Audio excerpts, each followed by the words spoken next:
When Rogue One, a Star Wars story, hit theaters in 2016, it introduced us to Orson Krennic, director of advanced weapons research for the Empire and the man behind the construction of the Death Star.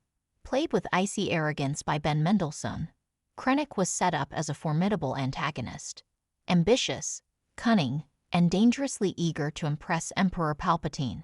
Yet, for all his screen time and potential, the film never fully realized the weight of his character. Krennic's arc often felt overshadowed by the grandeur of Vader, Tarkin, and the battle for Scarif. But in Andor, the Disney Plus prequel series that deep dives into the murky politics and human cost of rebellion, Krennic finally receives the nuance and complexity he always deserved. In Season 2 of Andor, Krennic's reintroduction recontextualizes him not as a one-note villain, but as a bureaucratic shark swimming through the suffocating waters of the Imperial system. Gone is the overly theatrical, cape-swirling persona. Instead, we get a more grounded portrayal, a man whose cold pragmatism and internal conflict are palpable. His appearances highlight the power plays within the Empire's hierarchy, making it clearer than ever that Krennic isn't just a middle manager drunk on power, but a man clawing desperately for relevance and control in a system designed to chew people up and spit them out. Where Rogue One painted him as a petulant egotist vying for credit, Andor deepens that motivation. Through whispered conversations, boardroom tension, and subtle rivalries, we see how Krennic's obsession with the Death Star isn't just about ambition.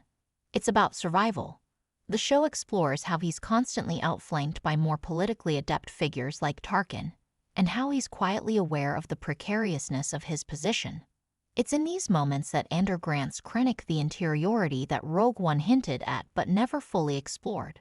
One standout moment in Andor is a conversation between Krennic and Colonel Yularen, where the pressure of production deadlines on Project Stardust intersects with concerns about resource allocation and rebel infiltration. Mendelsohn's performance is restrained yet seething, a portrait of a man who knows he's being set up to fail unless he outmaneuvers his rivals.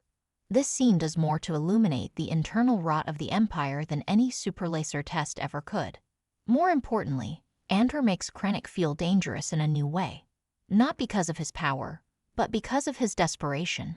He's a man boxed in by politics, haunted by the fear of irrelevance, and clinging to Project Stardust as both legacy and lifeline. In Rogue One, we saw the tragic result of that desperation. His final moments spent trying to assert ownership over a weapon that was already slipping out of his hands. But in Andor, we witnessed the slow burn descent into that failure, adding emotional heft to what was once just a final act of hubris. This more textured Krennic also allows Andor to draw sharper parallels between him and Cassian Andor. Both are caught in systems that grind down the individual. Both are shaped by a galaxy where moral compromise is the price of survival. But where Cassian ultimately chooses rebellion and sacrifice, Krennic chooses control, at any cost. This contrast enriches the show's broader themes about the cost of freedom, the seductive nature of power, and the moral grayness of war.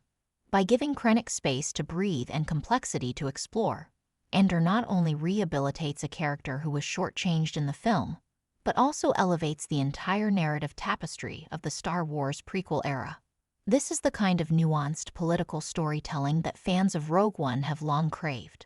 Krennic, once a side note in a much larger battle, now emerges as a vital thread in the Empire's unraveling, a symbol of how even the most loyal servants of the regime are ultimately crushed by the very machine they helped build. With Andor, Star Wars finally delivers the version of Krennic that always lurked beneath the surface, not just a villain, but a tragic figure of bureaucratic ambition, consumed by the very project he thought would make him immortal.